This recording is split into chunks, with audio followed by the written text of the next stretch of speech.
Hello, Cinemaster lovers. Welcome back. I hope you're ready for an exciting experience because we've got something special for you today. Get comfortable, grab your snacks, and let's dive right into the action. Sit back, relax, and enjoy the show. Let's get started. Humans are searching for another planet to live on due to overpopulation.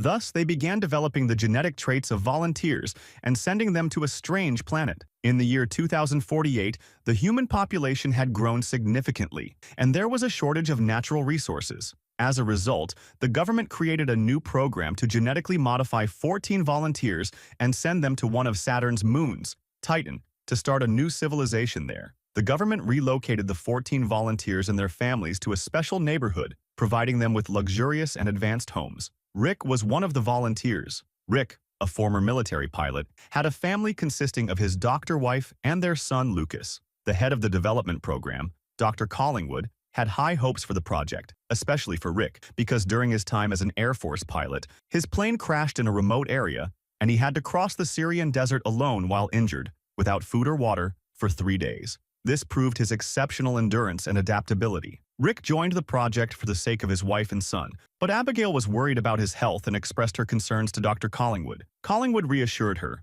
acknowledging that Rick might face difficulties but assured her that they had top-notch doctors who would take great care of him. After all the volunteers moved into their neighborhood, they attended their first meeting with Collingwood to begin the program. Initially, Collingwood gave a presentation about the project, explaining how humans had destroyed Earth and how Titan was the suitable alternative due to its atmosphere and primitive ecosystems. However, the moon was also filled with seas of liquid methane, and its atmosphere was mostly nitrogen, which posed a significant challenge for humans. Additionally, Titan was extremely cold. Hence, the project was created, not to adapt Titan to human conditions, but to adapt humans to Titan's conditions through genetic modification. One of the volunteers interrupted and asked how their bodies would handle genetic mutation.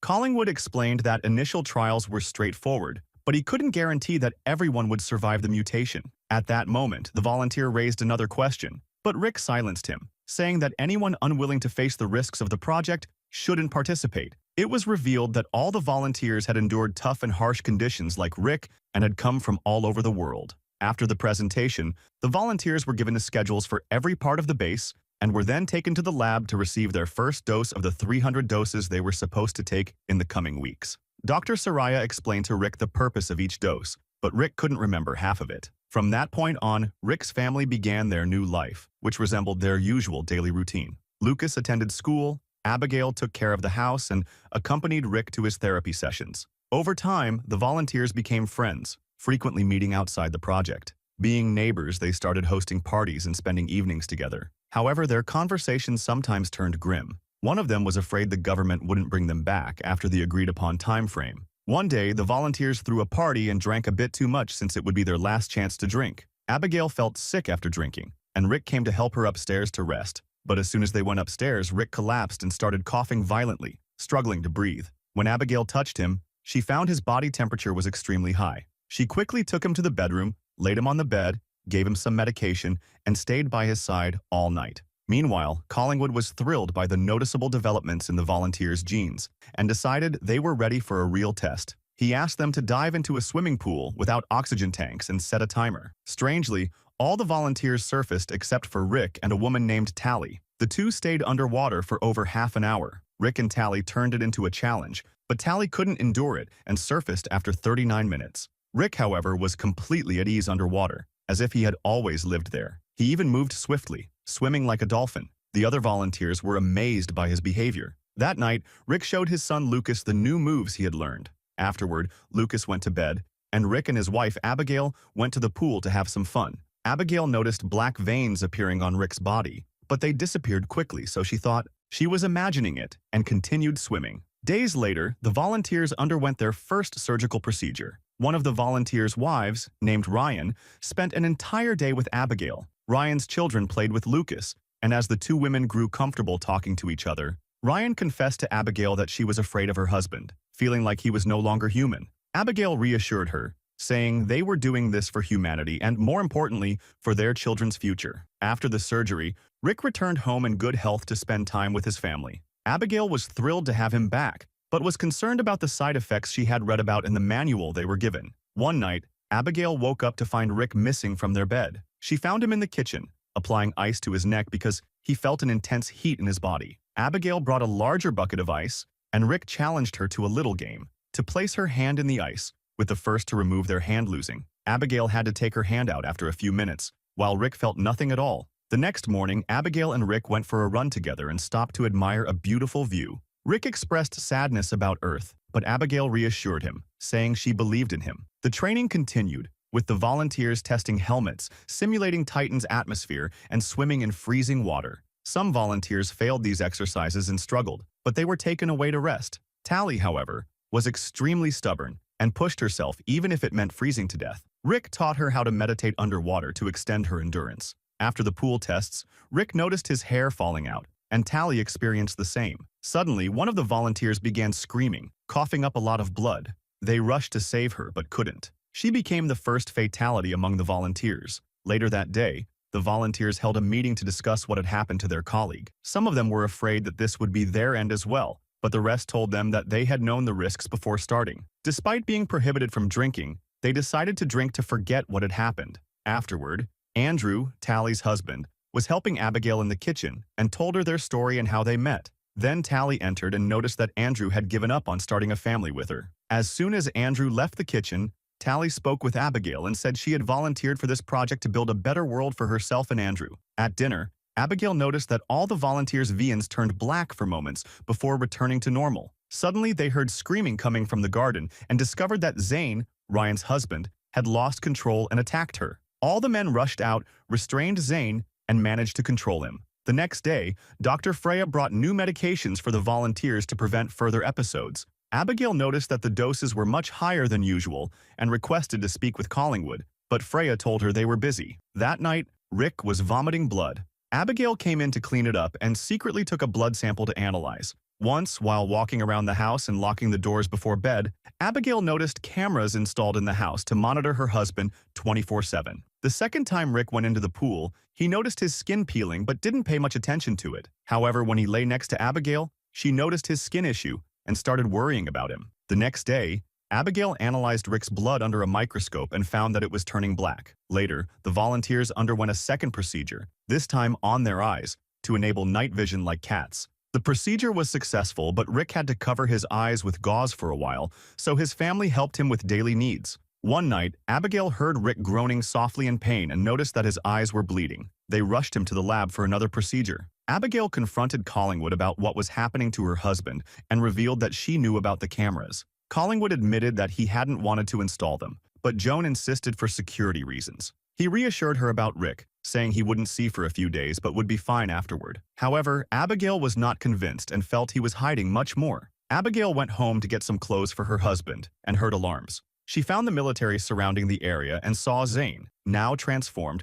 throwing his wife Ryan out of the window, killing her instantly. Soldiers stormed Zane's house and killed him too. After these disasters, Abigail monitored her husband in quarantine. She took advantage of Collingwood's absence, stole his keys, and decided to uncover what he was hiding. Abigail avoided security and reached Collingwood's office, where she found files on all the volunteers. She discovered that they had mixed their DNA with animal DNA to enhance them and turn them into superior beings. Meanwhile, Collingwood was in a meeting with Colonel Solon and a NASA team. They wanted to shut down the project due to the disasters, comparing it to the dangerous genetic experiments by the Nazis. However, Collingwood and his assistant argued that the final decision lay with the Department of Defense and that the project would only end with an official directive. After the meeting, Freya tried to convince Collingwood to end the project, but he refused. Rick was released from quarantine and returned home. Collingwood visited him and said he would regain his vision within a day. He explained that Rick's brain had struggled to adapt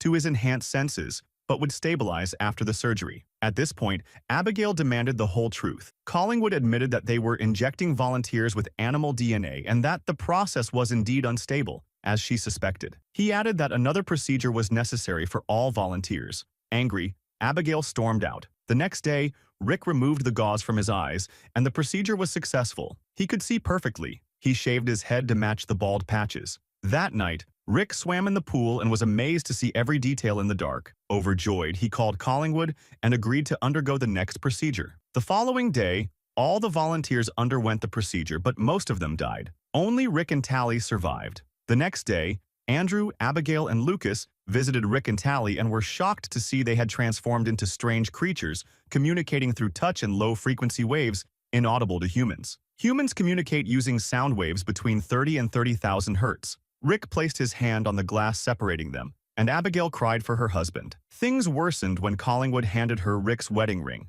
In the coming days, Rick and Tally were set to move to Titan, but until then, they would stay with their families at home. At home, Rick tried to wear his old clothes but struggled. Abigail tried to help him, but Rick accidentally hit her. When he approached to check on her, Abigail grew afraid and distanced herself. From then on, Rick spent most of his time in the pool, where he felt more comfortable. One night, after putting Lucas to bed, Abigail discovered Tally in their house with blood-stained hands. Rick was unbothered by Tally's appearance, approached her, held her hands, and communicated through touch. At that moment, the military arrived at Tally's house and found Andrew dead in the bathroom. They then entered Rick's house and shot tranquilizer darts at Tally. It took a while, but Tally eventually fell. However, as the soldiers approached her, Tally surprised them and attacked. The remaining soldiers shot her dead. The soldiers then went after Rick, but he killed them easily with his new strength. At that moment, Abigail ran out and saw Rick drowning the last soldier, and Rick fled after he calmed down from his anger and realized what he had done. Colonel Solano assigned other soldiers to search for Rick, ignoring Collingwood's request not to kill him. As for Abigail and Lucas, they were taken to the research base to keep them safe there. Later, Abigail escaped from the base, made sure no one was watching her, and went to her private place with Rick. Indeed, she found Rick there and extended her hand to him in an attempt to connect with him. As soon as Rick held her hand, Abigail suddenly collapsed. At that moment, military helicopters appeared and attacked them. Abigail woke up later at the base and found Collingwood sitting next to her. There, he told her that the project would be shut down, and therefore Rick needed to be sent to Titan as soon as possible. This was because Earth's atmosphere had affected Tally, causing her to kill her husband. The atmosphere might also kill her husband Rick, since it was no longer suitable for him after his transformation. But Rick's strength was immense, and they couldn't control him or force him to go to Titan. That's why they needed Abigail to convince him. After a while, they took her to see Rick, and she was deeply saddened to see her husband trapped in a glass box. There, Collingwood asked Abigail to give Rick an injection to erase his memory, but Abigail refused. Collingwood told her it was the only way to make him agree to go to Titan.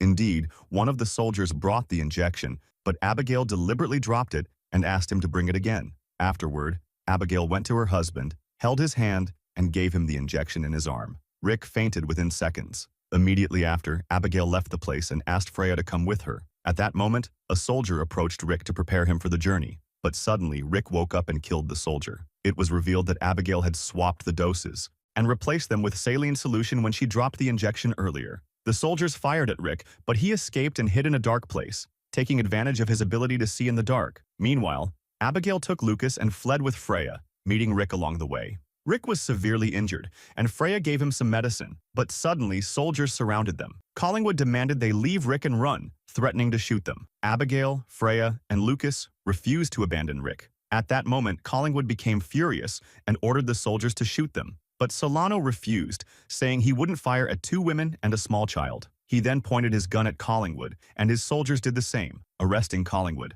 At that moment, Abigail ran to Rick and hugged him. Through her touch, Rick remembered all the happy memories they had shared. Every time she held his hand, she had been able to connect with him. At the end of the film, we see that Abigail and Freya became supervisors of the Titan II project, but this time, they used ethical and humane methods to manage the new project. Rick went to Titan, and we see that his body evolved, developing wings that allowed him to fly in his new home. And that's how our movie ends. If you liked the film, don't forget to like and subscribe to keep up with all the new movies.